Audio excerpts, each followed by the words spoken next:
만나서 반갑습니다.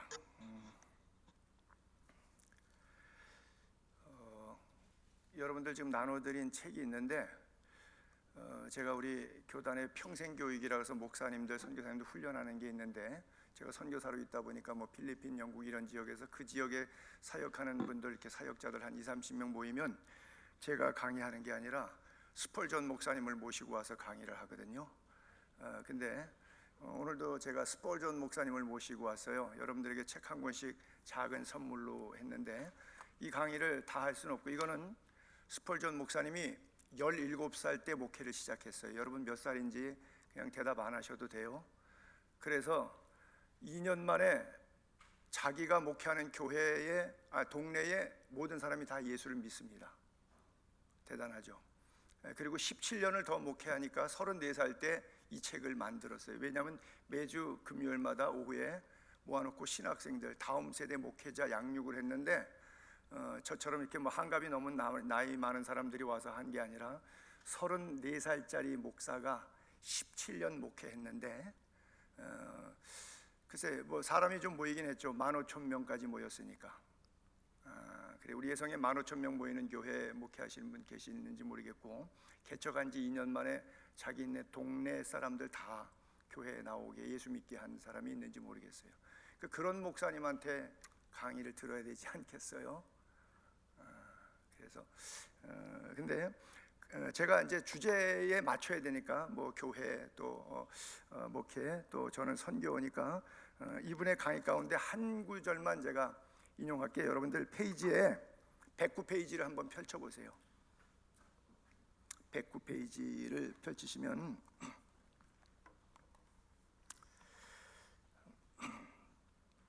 다섯째 줄부터 여섯째 줄, 일곱째 줄까지만 읽을게요. 내가 꼭, 우리는 선교사로 나가는 문제에 대해 내가 꼭 가야 한다는 증거가 있냐가 아니라, 내가 꼭 가지 말아야 한다는 증거가 있냐 하는 판단 기준을 적용해야 합니다. 그냥 여러분 적용하시면 됩니다. 그냥 이론이 아니라 그냥 적용하시면 돼요. 저는 23년 동안 그리스에서 집시 종족을 대상으로 사역하다가 왔는데, 짧은 시간이지만 그냥 어차피 저는 주제가 포커스가 선교니까 목회를 이렇게 잘하십시오, 뭐 저렇게 잘하십시오, 그 얘기는 이미 강의 들으셨고, 이분 거를 읽으면 목사와 기도생활, 사생활, 자기개발, 시간관리, 돈, 검소한 생활 어떻게 할 거냐는 여기 다 써 있어요. 그래서 여러분들이 성경책하고 요거 하고 얇은 책인데 요거 두 권만 가지시면 평생 목회하는데 다함이 없습니다. 제가 확신할 수 있습니다. 100% 워런티 합니다. 요 책 한 권이면 다른 책 다 없어도 아마 7만 권, 예수님 오시기 전에 7만 권의 도서가 장서되어 있다고 하는 알렉산드리아 도서관에 있는 것, 여러분 머릿속에 있는 것이라고 봐도 돼요. 요것만 계속 반복하셔도 좋을 만큼 아주 훌륭한 책입니다. 잠깐 한번 그림 몇 커트 이렇게 보겠는데, 꽤 되는데 요거 한 15분 정도 쓸 수 있을 것 같은 시간대입니다. 집시들 살고 있는 그리스의 집시촌이고요. 넘겨보세요. 천막이죠. 미전도 종족 가운데 하나인 집시 종족이고요. 다음 장면 넘기시면, 또 다음 장면 넘기시면, 요걸 앞뒤로 한번 반복해 주시래. 뒤로 빽했다가 다시 또 빽했다가 다시 앞으로, 다시 앞으로, 아니요, 다시 앞으로 가보세요. 앞으로. 요 장면하고 전 장면하고는 같은 위치입니다. 근데 이사 간다는 얘기, 1년에 10번 내지 20번 이사를 갑니다. 집시는 이제 떠돌죠. 낮에는 별 따라, 낮에는 햇꽃 따라, 밤에는 별 따라, 오늘 밤에도 초원에 누워 별을 보며 생각하는 집시 여인들이 있는 땅이죠. 이치현의 번님들 이렇게 얘기 많이 했는데, 아마 하나님께서 한국 사람들 가운데 집시 선교사를 많이 만들어내려고 대중문화를 장악하신 것 같아요. 다음 장면 볼게요. 넘기시죠. 그냥 이사가는 모습, 덮개, 이부자리, 깔개 다 해서 다 전 가족이 이사가는데, 철 따라 수확기에 감자철, 토마토철, 오렌지철, 수확기에 일당제로 소장농 날품팔이니까 그냥 계속 이사가지. 있어봐야 노동 생산성이 없는 거죠. 다음 넘길게요. 넘길게요. 겨울에는 이제 비바람 때문에 저렇게 장막을 사용합니다. 다음. 그래서 이건 천막촌이 아니라 겨울에는 이제 장막촌. 다음. 그래서 여름 6개월 농사 일거리 찾아 일당제로 이동하는 6개월의 주거 형태와 겨울에는 이제 고정적으로 천막이 비바람에 쓰러지니까 이렇게 사는 두 가지 형태의 모습이죠. 주로. 넘기시면 실내 내부의 모습이고요. 다음. 다음. 뭐 아이들 아무래도 이렇게 뭐 위생상이나 또 안전사고 이런 건 많이 나겠죠. 다음. 맨발로 다 다니다 보니까 뭐 흔히 있을 수 있는 일들이고요. 다음. 뭐 파리 모기 때 뭐 이거 일상이고요. 다음. 그래서 바닥을 자세히 보면 흙바닥에다가 논밭에 이동 다니면서 그냥 천막 치고 사는 거니까 이렇게 굴곡진 부분들이 있죠. 단기 선교팀들이 오면 캠핑하니까 너무 좋아해요. 근데 30분만 놓으면 자꾸 칼잠 자고 엎어지고 자꾸 돌아눕고 그래. 왜? 어딘가는 백이니까. 다음. 근데 주벼룩이라든지 뭐 이렇게 모기 이런 것들이 많죠. 다음. 자전거들 다 훔쳐오는 거죠. 집시라는 단어가 영어의 GYP 뭐죠? 훔치다, 사기치다 그런 뜻이죠. 그래서 to jeep, 그래서 gypsies 이렇게 이름이 나온 거죠. 워낙은 롬족이라 그래요. 다음. 물 길어와야 될 테고요. 전기 상하도 시설 없으니까 물 길어오죠. 길어온 물 가지고 다음. 세수하고 다음. 설거지도 하고 다음. 빨래도 하고 이러고 살아야 되겠죠. 다음. 빨래 넣는 건데 일조량이 좋아갖고 잘 말라요. 다음. 사실 또 토마토 밭에서 일하고요. 다음. 토마토 밭에서 일하는 모습인데 다음. 또는 겨울에는 이제 고철 수집 같은 거 주로 많이 하죠. 다음. 고철 모아다가 파는 거죠. 다음. 알루미늄 깡통 같은 거 다음. 대장장이 송풍기 돌려가지고 연장 만들어 팔고 다음. 죽쇠공품 또 다음. 쓰레기 하치장 다음. 자세히 보면 쓰레기 하치장 밑에서 반대편에서 쓰레기 줍고 있는 이런 사람들인데 유통기한 지난 것들은 유효기간 날짜 지나도 얼마 정도 먹을 수 있는데 슈퍼마켓에는 그냥 버립니다. 그런 먹을 것들 또 돈될 만한 고철들 수집해서 생계 유지하죠. 다음. 여자들은 평생 바지 안 입습니다. 치마만 입습니다. 물론 밭에 일할 때는 저 속에 바지를 입는 경우도 있지만 문맹이라서 안경 안 쓰고 또 여자들 치마를 입을 수밖에 없는 이유가 이제 또 다음 보시면 대소변을 아무 데서나 봐야 되니까 이게 화장실 역할을 가리개 역할을 해줍니다.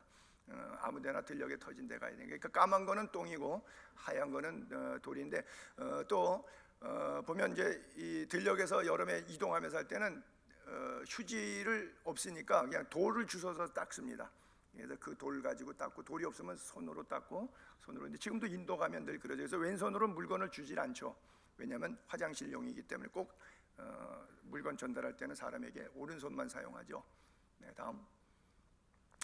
결혼식 조혼하다 보니까 13살에서 15살이면 다 시집장가 갑니다. 조혼하죠. 그러니까 다산족이고 단명하고. 그래서 결혼식 주례하는 거 하고 또 뭐 필요에 따라서는 산파 역할처럼 애 받는 거 이런 것들을 할 때가 있죠. 다음. 애가 아까 그랬는데 애가 애를 낳고요. 다음. 그래서 이제 히랍 정교회가 국교로 되어 있어요. 그릭 오르토독스 처치. 그래서 프로테스탄트는 인정하지 않죠. 그래서 국적을 해야 이게 시민권을 얻을 수 있어요. 그래서 제가 입양한 아들도 3,000불을 들여서 변호사를 사가지고 이렇게 변호사를 했는데 어쨌든 태어나면 세례를 줘야 하는데 정교회가 국교니까 정교회 가서 세례를 해야 되다 보니까 제가 대부 역할로 합동 세례하듯이 그래서 집시들의 이제 국적을 만들어 주죠. 다음. 다음. 플라멩고 춤, 노래, 악기 연주 이것을 집시들에 의해 전래된 스페인 민속으로 나와 있죠. 사전에 찾아보면. 다음. 천막교회 모습이고요. 다음. 그 내부의 모습. 다음. 아테네 한인교회를 제가 가서 8년 동안 목회하면서 집시선교를 같이 했습니다. 그래서 뭐 성탄절, 추수감사절, 부활절, 절기 때는 교인들에게 한인교회에서 예배 안 드리고 관광버스나 개인 차량 대절해서 이렇게 집시촌으로 가서 일부 예배하고 2부는 교인들에게 부탁해요. 슈퍼마켓 가서 설탕, 비누, 칫솔, 치약, 뭐 밀가루 이런 종류 사오라고. 그래서 나눠주고. 왜냐하면 그들은 현장 선교사들이니까 헬라어 다 하잖아요. 단기 선교팀 와봐야 헬라어 못하는데 교포들은 다 하니까 한인교회 교인들이 바로 디아스포라들이 현지인 복음화의 교두보죠. 바울은 가는 곳마다 어디에서 복음 전했죠? 회당에서. 여러분들 사도행전을 유심 있게 읽으면 회당이라는 단어를 베레아에 갔을 때, 데살로니가에 갔을 때, 고린도에 갔을 때 바울이 회당에 들어가 강론하니라 이렇게 써 있어요. 그래서 한인 교회는 현지인들하고 같이 현지인들의 어떤 그 교두보 역할을 할 수 있는 아주 좋은 촉매제죠. 다음, 저 역시 마찬가지 아테네 한인 교회 목회를 통해서 생기는 자양분으로 그들을 섬겼고, 다음 양고기, 다음 양을 보통 뭐 한 마리, 두 마리, 세 마리, 한 마리당 보통 한 50명 먹는데, 다음 나눠주는 모습, 다음 나눠 먹는 모습, 다음 천막교회가 쓰러질 때도 있죠. 저는 시유지인지 공유지인지 모르고 집시들만 있으면 그냥 치는데, 사유지 같은 경우는 철거할 때도 있고, 제가 일주일 뒤에 가보면 또 강제로 누가 철거시킨 경우도 있고, 또 저걸 걷어서 훔쳐가는 집시들도 있고 그렇죠. 어차피 저희 교회는 고정되어 있지 않죠. 이사를 가니까요. 그래서 집시교회는 여기 있다 저기 있다 하지 못하리니 집시들이 있는 곳에 있느니라. 그렇죠. 다음, 저도 이제 겨울철에는 이렇게 바람가라 그러는데 장막을 지어서 예배를 인도하죠. 다음, 밤에는 이게 낮 시간에 찍었는데 이제 밤에는 애들 모아서 야학을 하죠. 다 학교를 못 가니까. 학교를 가려 그러면은 학교하고 집시촌하고는 떨어져 있으니까 대중교통 수단 없죠. 또 부모 따라 일하러 나가고, 얘네들 샤워 못 하니까 지저분하니까 정상적인 가정 애들하고 한 클래스에서 책상에 나란히 앉기 어렵고요. 다 문맹이의 대대로. 그래서 제가 또 글을 가리키죠. 다음, 요거는 이제 가정집 위에다가 제가 이렇게 스라브를 쳐가지고 고정적인 주일 예배를 드리는 장소를 하나 만들었어요. 다음, 그 교회 주일날 예배, 아이, 어른, 그러니까 애어른 함께 예배드리죠. 다음, 뭐 40도까지 올라가면 땡볕에 굉장히 덥겠죠. 그래서 뭐 주일날 교회 올 때 저런 복장으로도 오죠, 교회를. 다음, 성찬식 하는 모습. 다음, 거리전도. 다음, 노방전도에 또 다음, 가정전도. 다음, 다음, 다음. 여러분 기도 많이 하시라고 그 기도 사진 올린 거예요.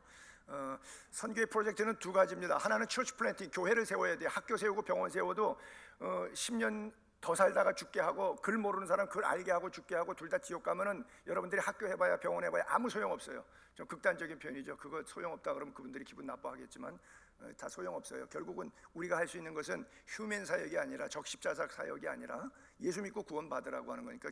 근데 다 문맹이니까 어떻게 하겠어요. 그래서 처치 플랜트 세운 교회를 외국 목사가 목회하고 있으면 되겠어요? 현지인이 해야지. 그러려 그러면 현지인 가운데 목사 나와야 되는데 다 문맹이잖아요. 할 수 없죠. 뭐 생물학적으로 아답트하는 거죠. 입양해서 우리 집에서 기르고 학교 보내서 목회자로 세우는 건데, 그러다 보니까 이제 다 큰 애인데 12살 먹은 애, 저렇게 큰 애를 입양을 했고, 두 번째 이기사에게 들어갔을 때 땅바닥에 앉아 있었던데 걔는 이제 9살 됐었는데, 저게 이제 옛날 사진이에요. 근데 어떻게 찍혀 있었어요 마침.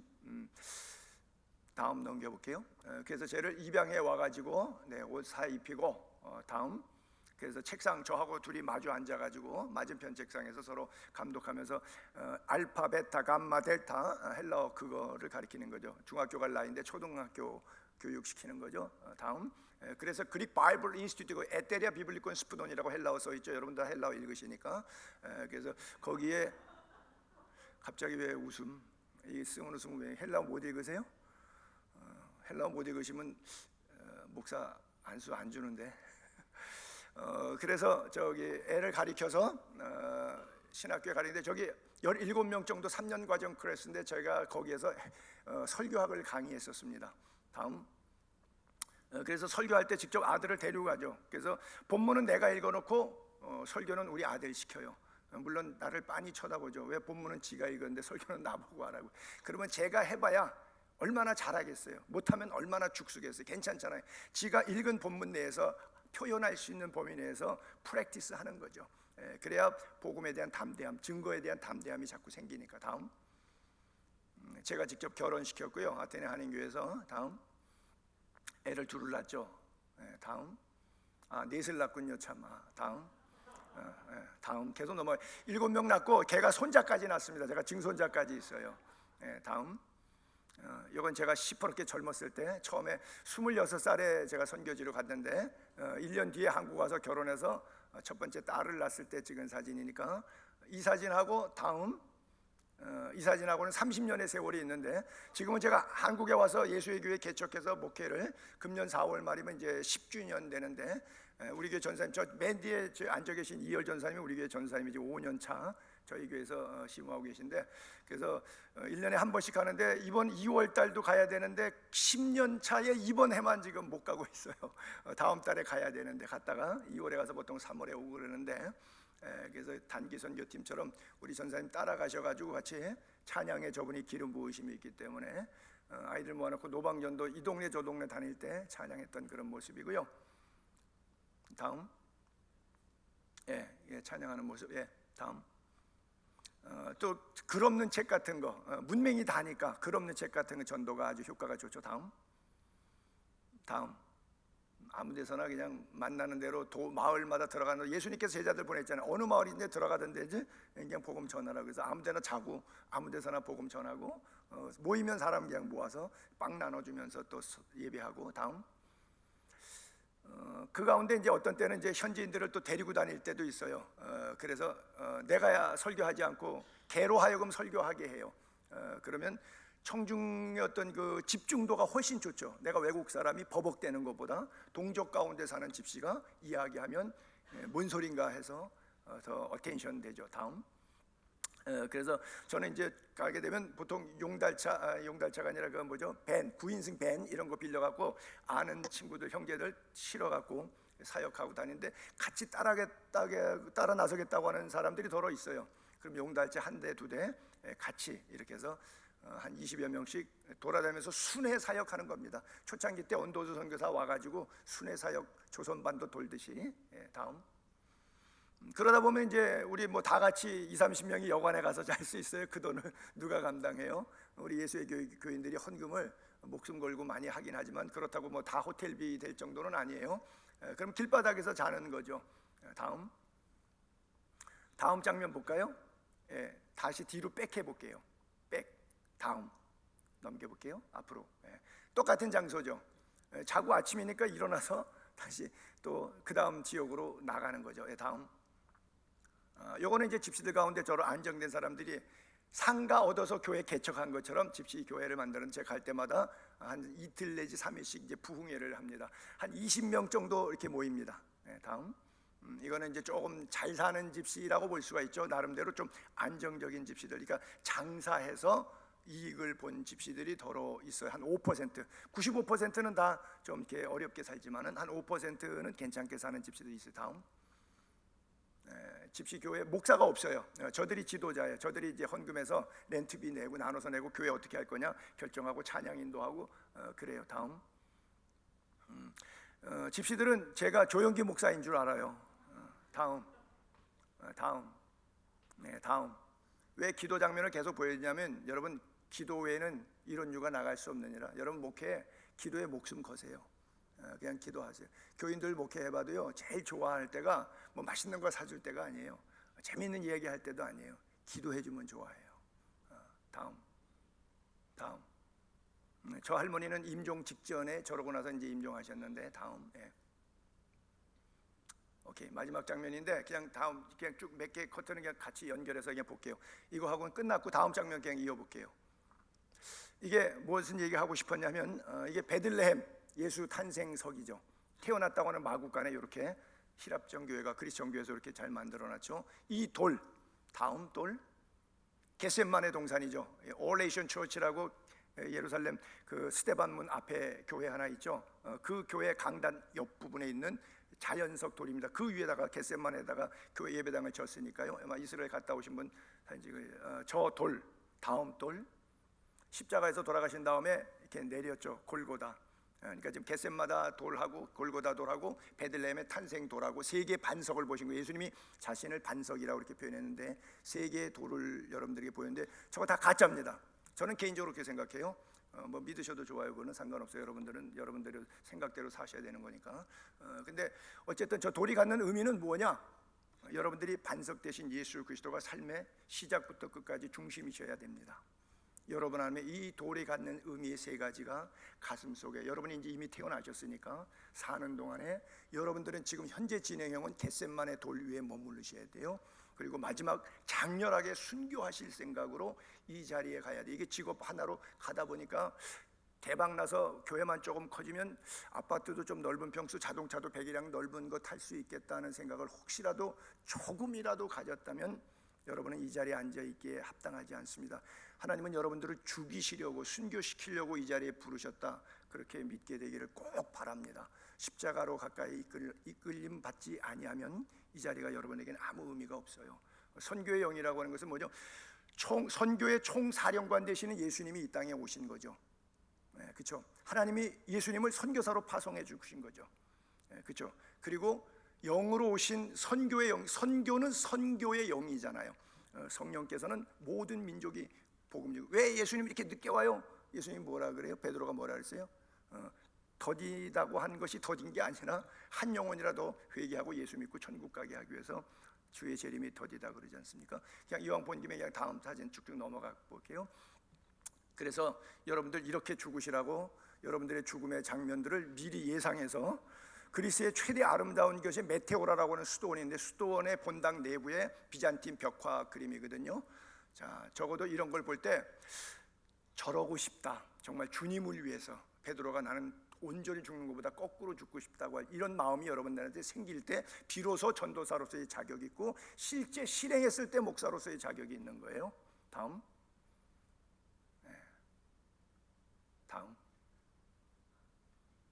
저기 실제 사람입니다. 이름들 다 써 있는 거예요. 성자들 1세기부터 3세기까지. 다음.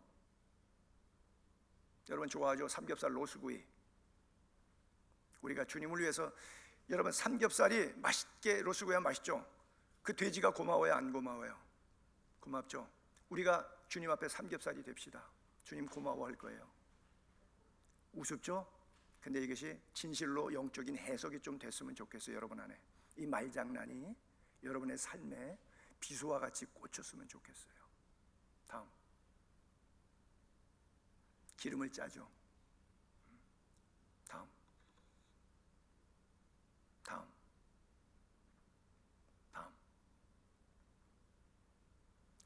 히브리서 11장에 나왔던 스토리들 다 있죠. 뭐 톱으로 켜는 것과 뭐 이런 여러 가지 세상이 감당치 못했던 사람들.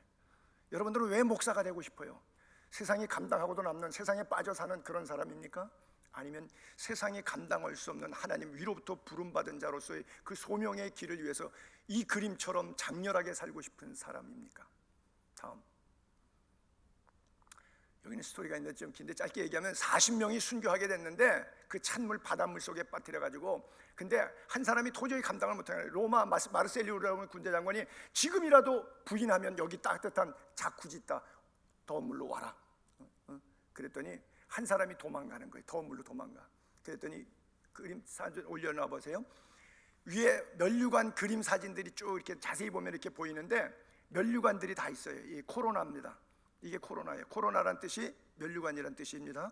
죽도록 충성하라. 그리하면 생명의 면류관이라. 계시록 2장 11절을 여러분들의 성경에서 뭐 영어본, 뭐 헬라어본, 라틴어 이태리어로 쳐보세요. 그 구절을 보세요. 그러면 거기 코로나라고 써 있어요. 코로나가 관이에요. 태양계 가스층 하얗게 백색으로 둥글어서 왕관처럼 생겨서 이 바이러스 이름을 코로나라고 이렇게 붙인 거거든요. 저기 위에 코로나들이 이렇게 쭉 있는데, 면류관들이 있는데, 스테반이 있는데, 한 사람이 도망가니까 이 천사가 들고 이걸 어딜 갈지를 몰라. 얘 씌워줘야 되는데 얘 순교 안 하겠다고 도망갔으니까. 근데 그것이 누가 보였냐면 마르셀리우스 집행 로마 군인이 장교가 이렇게 보인 거예요. 그래서 그가 예수 믿고 그가 뒤집어쓰고 그날 거기서 순교를 합니다. 그 장면 이야기 스토리가 이렇게 성화에 있는 거예요. 다음. 여러분들이 지금 이렇게 앉아 있는 거, 이렇게 종횡으로 저 그림하고 제가 볼 때 거의 같습니다. 단 하나 달라요. 시간만 조금 차이가 있네요. 아직은 껍데기가 그대로 남아 있고 저건 껍데기 살싹 벗은 건데 거의 지금 이 그림이 그 그림이에요. 시간 차이입니다. 그러면 그 시간 동안 육체에 남은 때에 뭐 하시다가 저렇게 되시겠습니까? 하나님의 심판은 분명히 있어요. 하나님의 카운트는 정확합니다. 스스로 속이지 말라. 하나님은 만요리 여김을 받지 않는다 그랬어요. 내가 나아가지 않아야 될 이유는 없는 겁니다. 다음. 결국은 이게 보이기를 바라는 그림이에요. 저게 이제 암피폴리라고 하는 사도행전 17장 1절에 나오는 지역에 가면 박물관이 있는데 거기에 있는 크라운이에요. 고대 그리스의 올림픽 같은 거 하게 되면 크라운을 씌워주잖아요. 근데 그거는 썩을 면류관이잖아요. 그래서 썩지 아니할 면류관으로 금관 같은 것들을 이렇게 만들어서 순금으로 저렇게 데코레이션 했는데, 여러분들이 비록 힘들어도 바울이 고난을 당하지만 고난을 은혜로 재해석했잖아요. 여러분들의 삶의 사역에 당하는 어려움과 고난을 재해석할 때 재해석할 수 있는 영적인 시각은 이것을 바라볼 수 있다면, 이 코로나를 사모할 수 있다면, 요즘에 시대가 그래서 이 단어가 여러분들에게 어감이 좀 다르게 들릴 거예요. 베레야 좋은 건데 이상하게 어감이 안 좋은 것처럼 코로나 굉장히 좋은 거거든요. 우리의 최종 목적은 코로나 써서 받고 그 코로나를 계시록에처럼 어린 양에게 다시 놔드리는 게 그게 우리 예배예요. 코로나 받아서 잘했다고 착하고 정정해. 그래서 예배할 때 천상 가서 그 코로나 주님에게 다시 앞에 내놓는 거. 정확하게 예배가 exactly 그거예요. 다른 거 아니에요. 이 코로나 사모한다면 이 길 끝에 양손 면류관 들고 우리에게 씌워주시려고 환하게 웃고 있는 그 예수님의 얼굴의 잔상이 늘 기억될 수 있다면 어떤 고난도 이길 수 있을 거예요. 다음 마지막 그림 장면인데요, 제가 그리스에서 제일 좋아하는 바다 마띠라고 하는 곳 바다가 있는데 거기에 수영하러 가다 보면 꼭 이게 있어요. 그래서 제가 찍었는데 이게 살라미 해전이 있었던 뒤에 있는 섬이 살라미 섬이에요. 그 유명한 BC 480년 아테네 페르시아의 살라미 해전 격전이 바로 저 바다예요. 거기에 이렇게 하나가 엎어져 있어요. 지금도 있어요. 20년이 넘는데 지금도 있어요. 언제 한번 같이 갑시다, 확인하러. 저 그림을 띄운 이유는 제가 설명 안 해도 여러분 알겠죠? 그렇죠? 배는 물이 필요해요. 근데 물 위에 존재하는 배냐?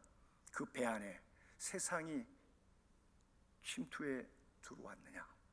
그렇죠? 여러분은 세상에 살기 때문에 세상 위에 떠서 고고하게 항해를 하셔야 됩니다.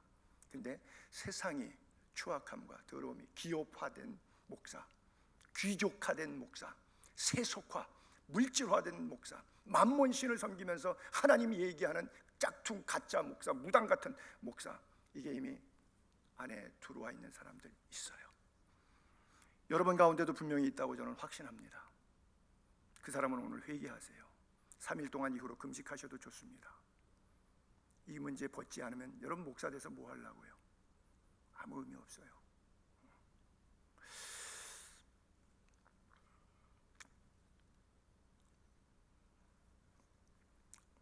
시간상 제가 강의 교환대로 나가지는 않겠고요, 그냥 왔다리 갔다리 할게요. 우리는 십자가 외에는 다른 방법이 없어요. 여러분 딱지치기 할 때 딱지 내놓고 딱지치기 하고 담았다먹기를 하는데 구슬치기 할 때 어린 시절에 남자들은 구슬 내놓고 구슬치기 했거든요. 근데 그거 딱지치기 할 때 딱지를 내가 딴다는 보장이 있나요? 없어요. 그냥 해보는 거예요. 마찬가지. 주님이 인류를 구원하신 방법이 하나님이신데 13살에서 15살 먹은 계집아이 자궁 속에 들어가서 말밥통에서 태어나서 저주의 상징인 나무에 달려 죽음으로 우리를 구원해. Why? 왜 그렇게 해야 되지? 하나님이 전능하신 분이 엘샤다이 아도나이가 다른 방법, 더 뽀다운하고 좋은 방법 없을까요? 왜 그렇게 비참하게, 그래야만 꼭 우리를 구원할 수 있는 거예요. 하나님의 능력이 그것밖에 안 돼요. 수준이 그것밖에 안 돼요. 왜 다른 방법 없어요? No way out? 주님이 그 방법을 택하셨다면 우리가 주님보다 더 나은 방법으로 이 목회의 길을 가리라고 생각하는 사람은 아주 교만한 사람인데 선악과를 따먹고 앉아있는 사람이에요. 먹으면 결코 죽지 않아 눈이 밝아 하나님과 같이 될 거야. 그래서 먹었어요. 주님이 방법보다 더 나은 방법으로 목회할 길은 없습니다. 주님이 가신 길이 생명을 살리기 위해서 딱지치기를 딱지 내놓고 하고 구슬치기를 구슬 내놓고 하듯이 생명 얻으려고 하면 뭘 내놔요? 생명치기 하는 거예요. 그러다가 딸 수도 있겠지만 잃을 수도 있어요. 그 잃은 것을 영광의 순교라고 그렇게 말해요. 그 순교가 영광스럽게 봤던 그 그림들이 내 모습이라고, 내 희망사항이라고 그렇게 기도하고 그것을 향해서 추구하고 달려가지 않는 한 나는 아무 의미 없이 이 땅을 살다 가는 것이고, 목사라고 이름 부르는 것 아무 의미 없어요. 여러분, 목사 되는 거 되게 쉬워요. 시간만 가면 다 돼요. 누구든지 될 수 있어요. 교회에서 장로 권사 되기가 어렵지 한교 20년 선교도 장로 되기 어려워요. 마음만 먹으면 10년 안에 목사 되는 건요, 내가 결정하면 얼마든지 따요. 이까짓 거. 목사 직이 중요한 게 아니라 목사다움이 중요해요. 목사다움.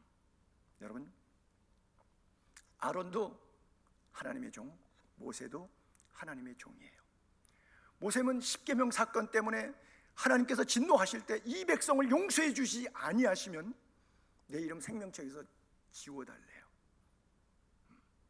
그런데 아론은 백성의 원성을 위해서 뭘 만들죠?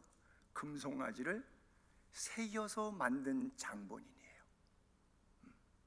그리고 모세가 야단쳤더니 금을 넣었더니 이렇게 송아지가 한 마리 툭 튀어나왔더라고. 그런 거짓말로 임기응변으로 목회해요. 똑같은 광야 리더십에 40년 동안 목회하면서 동역자인데 아론 스타일의 목사와 모세 스타일의 목사가 있어요. 결국 가기는 갈 겁니다. 40년 동안. 여러분이 은퇴할 때까지, 죽을 때까지 안수받은 다음에 하긴 할 거예요. 아론처럼 해도 해요. 하는 거예요, 하는 거. 그러나 그렇게는 하지 않기를 바랍니다. 이왕 하는 길에 모세처럼 할 수 있다면 얼마나 좋겠어요. 여러분, 영적인 시각을 얘기할 때 우리가 아브라함 이야기를 덜어 하는데, 제가 그 교재에 이런 성경 구절을 영안이라고, 영적인 안목을 이렇게 얘기했는데, 무슨 얘기를 하고 싶었냐면, 아브라함은 4000년 지대 사람인데 예수님은 2000년 전 사람인데, 둘이는 2000년의 시간이 있는데 2000년을 바라봐요. 여러분, 눈에 보이는 것까지 보는 거는 시력이라고 그래요. 근데 안 보이는 것까지 멀리 볼 수 있다면 그것은 영력이라 그래요. 그걸 영안이라 그러는 거예요. 그래서 아브라함이 하나님께 자기에게 일러주신 곳으로 가죠. 제3일에 아브라함이 눈을 들어 그곳을 멀리 바라본지라 그래요. 그곳을 멀리 바라본, 여러분 아시다시피 이삭 바친 그 산이 시온산, 모리아산, 지금 예루살렘 성거기잖아요. 다윗이 전염병 고생했죠. 아라우나의 타작막을 통해서, 타작마당 회개를 통해서 이제 아라우나의 타작, 그 여부수 족속이 예루살렘에서 살던 바로 거기가 그 장소죠. 다윗이 솔로몬에게 부탁해서 자기가 아라우나의 타작마당 세웠던 거기에 솔로몬이 성전 짓게 만들었죠. 예수님이 골고다 십자가 지신 데가 그 포인트. exactly same. 이삭, 아라우나의 타작마당, 솔로몬 성전, 골고다. 정확한 그 포인트예요. 지금 예루살렘. 그래서 예루살렘의 형통을 위해서 복을 비는 자가 복되다 그랬는데, 그 영적인 의미가 그렇다는 것이죠. 그래요. 여러분, 이삭을 바치면서 2000년 뒤에 예수님께서 돌아가셔서 하나님께서 지금 시제죠, 현재 시제에서 나에게 약속하신 말씀이 뭐냐면, 너로 복이 될지라, 그렇죠? 복의 근원이 돼서 너로 모든 민족이 복을 받을 것이라. 예수 그리스도에서 인류 구원이 자기가 아직 모리아산에 올라가서 이삭을 바치기 전인데 그것까지 바라보고 행복했어요. 이게 영안이라는 거예요. 믿어지지 않죠? 하나님이 주시는 성령의 사람은 이게 보여요. 그래서 행복했어요. 예수님께서 2000년 뒤에 오셔가지고 그 얘기를 하십니다. 요한복음 8장인데, 진실로 너희에게 이르노니 사람이 내 말을 지키지 않으면 영원히 죽음을 보지 아니하리라. 유대인들이 너 귀신 들렸다, 아브라함도 죽고 선자도 죽고 다 죽었는데 네가 아브라함보다 크냐? 그랬더니 너희 조상 아브라함은, 예수님의 말씀이에요, 너희 조상 아브라함은 나의 때 볼 것을 즐거워하다가 보고 기뻐하였느니라. 아브라함이 봤다고 예수님이 증언하고 계세요. 우리가 상식적으로 개념적으로 이해가 안 되지만 하나님이 아브라함을 변호하고 계세요. 아브라함은 봤다. 저나 여러분 뭐 유대인들이랑 똑같죠. 이렇게 말하죠. 야, 네가 나이가 50도 못 됐는데 너보다 2000년 전에 태어난 아브라함을 네가 봤다고? 예수께서 이르시되 진실로 진실로 너희에게 이르노니 아브라함이 나기 전부터 내가 있느니라. 예수님보다 2000년 앞선 사람, 2000년 뒤에 인류 구속사를 창세기 12장의 믿음의 눈으로 해석하니까 이게 보였는데, 자기 앞에 예수 있잖아. 그렇잖아요. 바리새인들 자기 앞에 지금 예수 있잖아. 지금 예수랑 둘이 대화하고 있잖아. 근데 그 예수가 하는 말을 안 믿고 안 들리고 안 보여. 아브라함은 2000년 뒤에 예수도 보는데 육안으로 자기 눈앞에 있는 예수가 안 보여. 성경이 있는데 성경대로 목회 안 해. 다 무당들. 그렇죠? 말씀대로 안 살아. 입은 버저기 살아서 말은 잘해. 그렇죠? 오죽하면 예수님이 바리새인들 하도 말 잘하니까 그 말 들으래. 그 세미나 참석해서 그 강사 이야기 들어보래. 들을 건 있대. 근데 행동은 본받지 말래. 딱 그 얘기가 지금 저 얘기예요. 말은 좀 해요. 삶은 안 그래요. 주님이 아셔요. 어디 가서 무슨 짓 하고 있는 줄 아십니까? 혼자 있을 때? 근데 차마 이 자리에서는 말 못하니까 떠들어야 되겠죠. 좋은 말 해야 되겠죠. 좋은 말 하면 좋은 사람입니까? 좋은 글 듣고 연구 많이 하고 좋은 음악 듣고 감성이 좋아서 아주 자극적인 멜로디와 같은 이야기를 하면 그 사람 좋은 사람이에요? 여러분은 아니라고 생각하십니까? 여러분들이 하나님 앞에 좀 더 정직할 필요가 있어요. 물질 앞에 정직할 필요가 있어요. 모든 상황 앞에 정직할 필요가 있어요. 감기 무서워서 교회도 못 나가는 코로나 시대를 살면서 우리가 좀 더 하나님 앞에 목숨 걸 필요가 있어요. 생명이 몇 개 아니고 하나밖에 없지만 예수님도 하나밖에 없는 생명 우리에게 주셨어요. 목숨이 1000개가 있어도 대한민국을 위해서 주고 싶다고 했던 루비 캔트 여사, 뭐 여사라고도 할 것도 없죠. 그 캔사스 여자신학교 나와가지고 24살에 한국 땅에 왔는데 그게 1907년도입니다. 1년 뒤에 9개월 동안 개성에 가서 성경 공부 가리키고 부녀자 성경 공부만 인도하다가 풍토병에 걸려가지고 1년 만에 그냥 1908년에 25살 나이에 죽죠. 병들어서 죽어가면서 엄마한테 편지를 쓴 게 있었는데 그 편지를 내가 갖고 왔는데 어디다가 놨나? 아버지 어머니, 이곳 조선 땅은 참으로 아름다운 곳입니다. 모두들 하나님을 닮은 사람들 같습니다. 선한 마음과 복음에 대한 열정으로 보아 아마 몇십 년이 지나면 이곳은 예수님의 사랑이 넘치는 곳이 될 것 같습니다. 저는 복음을 듣기 위해 20km를 맨발로 걸어오는 어린아이들을 보았을 때 그들 안에 있는 하나님의 사랑 때문에 오히려 위로를 받습니다. 그러나 한편에서는 탄압이 점점 심해지고 있습니다. 그저께는 예수님을 영접한 지 일주일도 안 되는 서너 명이 끌려가 순교했고 토마스 선교사와 제임스 선교사도 순교했습니다. 선교 본부에서도 철수하라는 지시가 있었지만 대부분의 선교사들은 그들이 전도한 조선인들과 아직도 숨어서 예배를 드리고 있습니다. 그들은 모두 순교를 할 작정인가 봅니다. 오늘 밤은 유난히도 고향으로 돌아가고 싶습니다.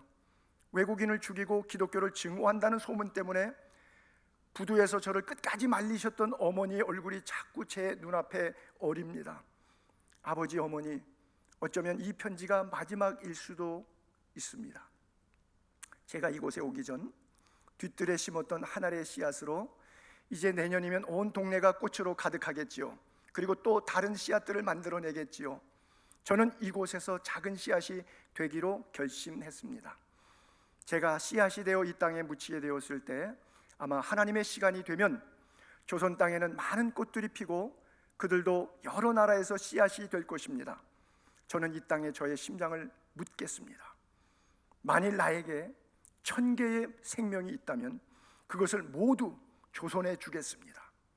바로 이것은 조선을 향하는 저의 열정이 아니라 조선을 향한 하나님의 사랑이란 것을 알게 되었습니다. 어머니 아버지 사랑합니다. 아마 몇 번 읽었던 편지 가운데 하나일 거예요. 그래요. 주님이 그냥 가라 그러면 그냥 가시는 거예요. 이 편지를 쓰고 자기가 있었던 소속 단체 텍사스 연합 청년 선교회에 기도 편지를 보내서 나는 보다 많은 젊은이들이 이곳에 와달라고 쓰고 싶습니다.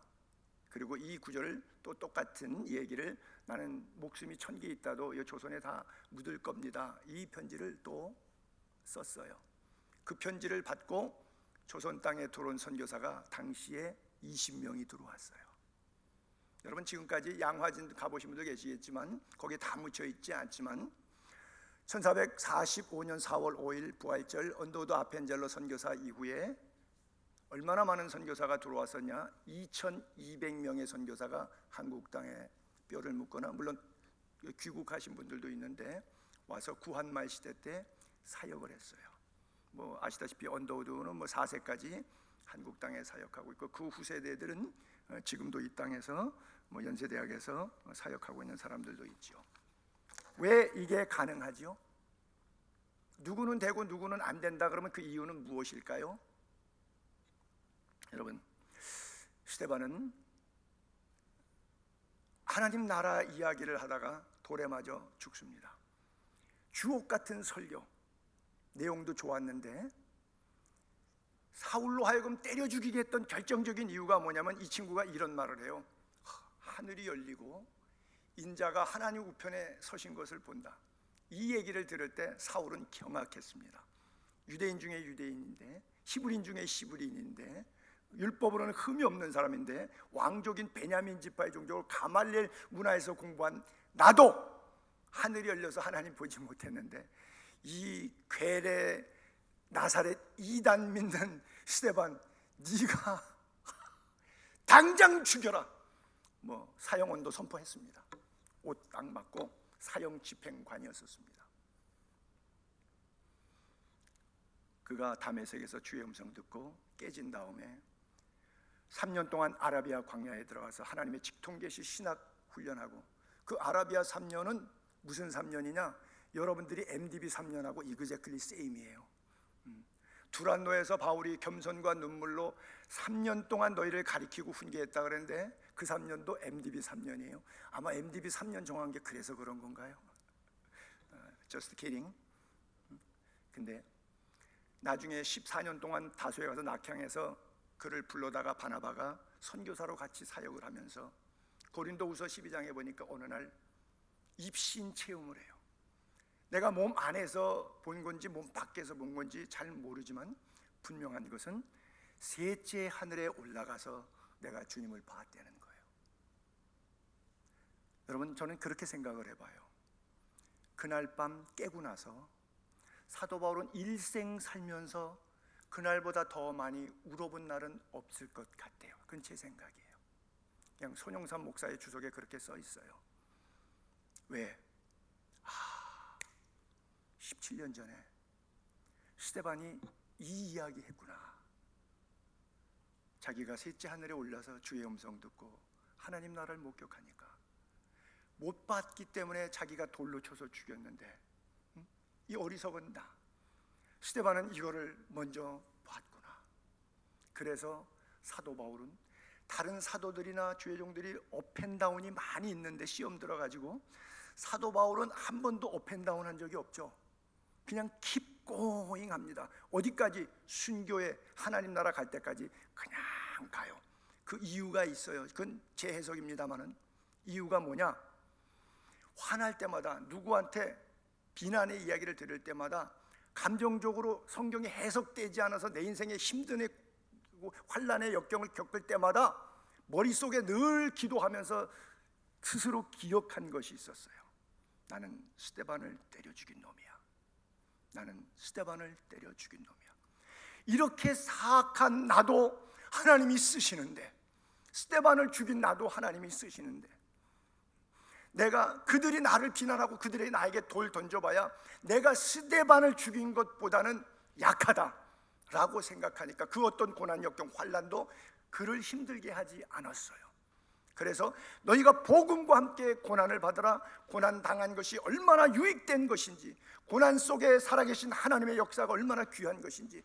그래서 로마 시민권이 있어서 아멘호사 마패를 쫙 빌립보에서 감옥에 들어가지 않고 내놓을 수 있는데도 옷 찢기고 매 맞고 귀신 들린 여정 고쳐서 아주 사역도 성공적으로 잘하고 복음화 사역도 이루고도 억울하게 감옥에 갇혔지만 아멘호사 마패 안 씁니다.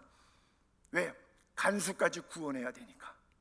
감옥에 갇혀서 결국 간수를 구원해서 최초의 빌립보 교회를 세우고, 그 간수가 예수를 믿었잖아요. 큰 기쁨이 있었더라. 간수와 가족이 믿고 세례받고 크게 기뻐했다. 그러면 로마로 돌아갔을 때 3년 임기 끝나고 로테이션 끝나고 이 간수 로마 사람이 돌아갔을 때 뭐 했겠어요? 가만히 있었겠어요? 로마의 교회가 태동되는 일에 쓰임받지 않았겠어요?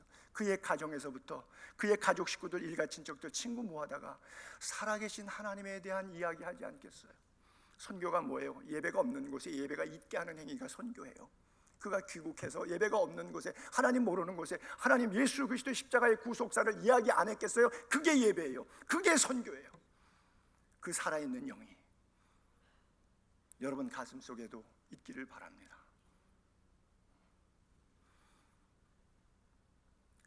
시간상 여기서 끊을게요. 45분에 제가 마친다고 장담을 했는데 43분이 돼가지고 기도하겠습니다. 하나님 감사합니다. 비참하게 죽어도 아무 할 말이 없는 죄인 괴수들만 모였습니다. 근데 우리 육체에 남은 시간들을 복음의 나팔로 쓰시겠다고 우리를 부르시고, 중단하고 싶었던 때도 있고 어려움도 역경도 있고 육체적으로, 경제적으로, 인간관계의 상황적으로 중단할 수밖에 없는 어려움들도 많이 있었지만 오늘 이 자리에까지 왔습니다. 이 자리에 오는 순간까지도 갈등과 고민이 있었습니다. 그러나 말씀이 내 인생을 누르기에 내가 견딜 수 없어서 하나님 앞에 항복하며 이 자리에 나왔습니다. 주님, 내가 죽고 내 안에 예수 사는 인생을 이후로 살아갈 수 있도록 도와주옵소서. 말씀이 육신이 되어 우리 가운데 거하셨사오니 이 거하신 말씀이 나의 삶의 능력이 되게 하시고 우리의 질병을 고쳐주시고 우리의 문제를 해결해 주시고 우리가 늘 주님을 만나 바울처럼 주와 깊이 동행하는 은혜가 있게 하옵소서. 아멘. 사랑하는 우리 모든 전도사님들, 나아가는 길마다 주의 영광의 길이 되게 하시고, 비록 걸음걸음마다 자국자국마다 십자가의 길이라고, 고난의 길이, 환난과 역경이 다가온다고 할지라도 강하고 담대함으로 아무것도 두려워하지 말고 십자가 붙들고 끝까지, 코끝에 생명이 멈춰 마지막 하나님 앞에 서는 그날까지 말씀 놓지 않고 승리하는 모든 주의 종들 다 되게 하여 주옵소서. 우리 주 예수 그리스도 이름으로 축복하며 기도합니다. 아멘. 감사합니다. 네, 감사합니다.